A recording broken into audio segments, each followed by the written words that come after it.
எல்லோருக்கும் வணக்கங்க. இந்த பதிவில் நம்ம எதை பற்றி பார்க்க போகிறோன்னா, பழைய நகை வாங்குவது தோஷமான்னு நம்ம தலைப்பு கொடுத்துருக்கோம் இல்லையா.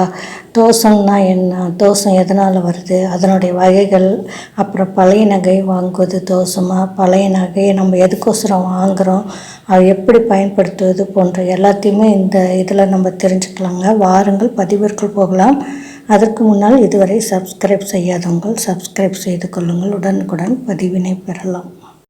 இப்போ தோஷம்னா என்னென்னா, தோஷம் என்பது ஒரு பாவ காரியம் இருக்குது இல்லைங்களா.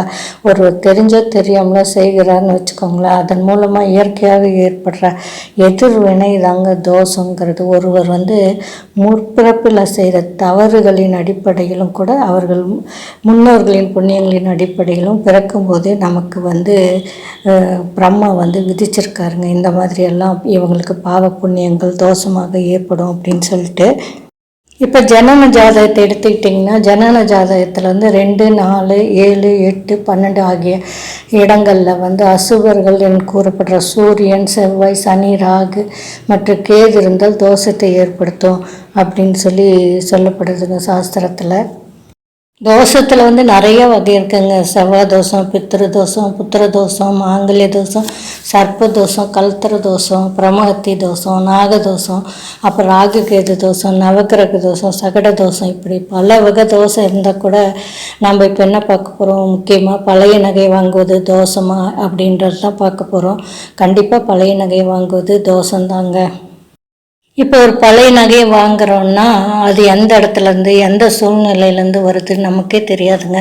அதே போல் கஷ்டத்தில் மன வருத்தத்தோட அடமானத்தில் வச்சு மூழ்கி போகும் நகைகள், அப்புறம் மற்றும் கஷ்டத்திற்காக தங்களுடைய நகையை விற்பவர்களுடைய நகைகள், இப்படி அடுத்தவர்களுடைய கஷ்டமும் திருடு போன நகை, இன்னும் பல தோஷங்கள் உள்ளடங்கிய நகைகளும் இதில் இருக்குங்க. காரணம் நகை விற்பவர்கள் யாருமே பொதுவாக சந்தோஷமான மனநிலையில் நகை விற்பது கிடையாது இல்லைங்களா. ஒவ்வொருத்தரும் ஏதோ ஒரு விதமான பண தேவை ஏற்படும் பொழுதும், மருத்துவ தேவை ஏற்படும் போதும், சந்தர்ப்ப சூழ்நிலை காரணமாகவும் தாங்க பார்த்து ஆசையாக வாங்கி நகை விற்கிறாங்க இல்லையா. சில மிக குறைந்த விலைக்கு கூட அவசர தேவைக்கு விற்பனை செய்கிறாங்க இல்லையா. அது அவங்களுக்கு மனசு கஷ்டத்தோடு தானே கொடுக்குறாங்க. சரி, ஏன் எல்லோரும் பழைய நகை வாங்குறாங்கன்னு தெரிஞ்சுக்கலாம். எல்லாத்துக்குமே தெரிஞ்ச விஷயம் தானுங்க. எல்லாராலையுமே புதுசாக நகையை வாங்க முடியாது. ஆனால் எல்லாருக்கும் தங்கம் வாங்கணும்னு ஆசை இருக்கும் இல்லையா. பொருளாதார சூழ்நிலை அப்புறம் பணப்புழக்கம் குறைந்து காணப்படும். அப்போ எல்லாராலையும் புதிய நகை வாங்க முடியாது இல்லையா. அப்போ புதிய நகையை விட பழைய நகை விலை குறைவாக இருக்கிறதுனால வாங்குறாங்கங்க. சரி, பழைய நகையை வாங்கியாச்சு, நம்ம எப்படிலாம் பயன்படுத்தலாம் அப்படின்னு சொல்லிட்டு நம்ம மனசுக்கு திருப்தியாக தோஷம் இல்லாத மாதிரி பயன்படுத்தலாம் அப்படின்னு பார்க்கலான்னா, பழைய தங்க நகையில் உருக்கி புது நகையாக செய்து பூஜை அறையில் வைத்து வணங்கின பிறகு நீங்கள் பயன்படுத்துங்க. அதே போல் நீங்கள் வாங்கிய பழைய நகையை கங்கை நீர் கொண்டு கழுவிட்டு பயன்படுத்தலாங்க. கங்கை நீருக்கு நீங்கள் இப்போல்லாம் எங்கேயுமே போக வேணாம். எல்லா போஸ்ட் ஆஃபீஸ்லேயும் இப்போல்லாம் கங்கை ஜலம்னு வச்சுருக்காங்க. அங்கே கேட்டு வாங்கிக்கலாங்க.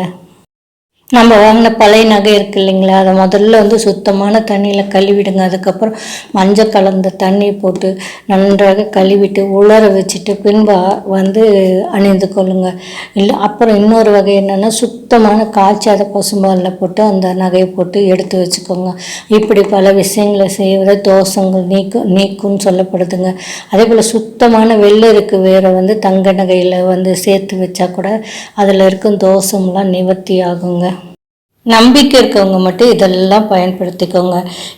எதனால் இப்படி சொல்கிறாங்கன்னா, தங்க நகைக்கு உயிர் இருக்குது, நல்லது கெட்டது கிரகித்துக்கிற சக்தி இருக்குது அப்படின்னு சொல்லிட்டு சாஸ்திரங்களில் குறிப்பிடப்பட்டுள்ளது. அதனால தான் கோயிலுக்கு போகும்போது கூட தங்க நகை அணிஞ்சிட்டு போவாங்க. ஏன்னா அங்கே கோயிலில் இருக்க அந்த வைப்ரேஷன், அந்த சக்தியெல்லாம் ஈர்த்துட்டு நம்ம வீட்டுக்கு வரும், நம்ம நல்லா இருப்போம் அப்படின்னு சொல்லிட்டு. அதனால் நம்பிக்கை உள்ளவர்கள் இதை பின்பற்றி பயன்பெறுங்கள். நன்றி, வணக்கம். இந்த பதிவு உங்களுக்கு பிடித்திருந்தால் லைக் பண்ணுங்கள், ஷேர் பண்ணுங்கள், கமெண்ட் பண்ணுங்கள். நன்றி, வணக்கம்.